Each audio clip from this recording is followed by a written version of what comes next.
Suivez cette vidéo, je vous demande de suivre les messages, les dons et attentivement les mots utilisés.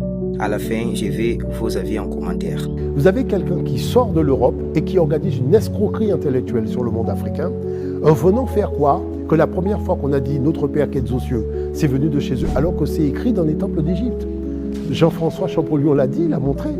C'est-à-dire les textes qu'on vous présente comme des textes extérieurs d'Afrique sont bien écrits, notamment dans le tombeau d'Ounas. On vous fait chanter « Jésus, oh, il est vivant, il n'est pas mort ». Mais dans le texte du tombeau d'Ounas, c'est marqué « Il est vivant, oh, Ounas, il n'est pas mort ».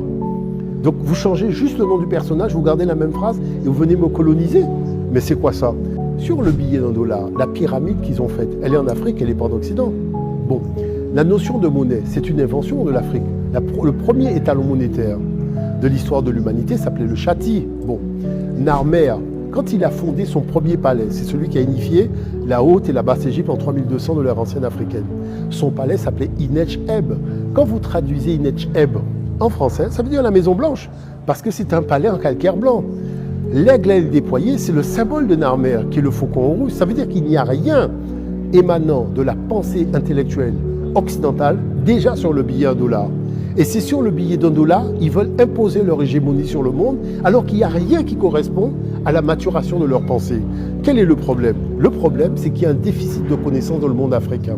Parce que s'il y avait cette connaissance-là, on ne serait pas impressionné, on ne chercherait pas nos modèles civilisationnels à l'extérieur du continent africain. Parce qu'on a compris une chose, tous les peuples, même prenons par exemple la problématique de Confucius. On vous présente un Confucius chinois, alors que vous allez à la fondation de Confucius à Shanghai, il n'a rien à voir avec un chinois, c'est un noir. Vous allez voir Bodhidharma du temple de Shaolin, mais sa statue est là, c'est un noir. Donc comment ça se fait que vous voyez des choses que vous externalisez par rapport au nombril africain, et quand vous rentrez et vous allez regarder, mais dites aux Africains qui voyagent en Asie d'aller dans les musées. Tous les Asiatiques que vous voyez là aujourd'hui, il n'y a pas très longtemps, leur arrière-grand-mère était noire, avec les cheveux crépus. Et c'est ce que vous voyez dans les musées. Donc, et qui a élaboré la pensée au niveau de la philosophie et de la théosophie en Asie?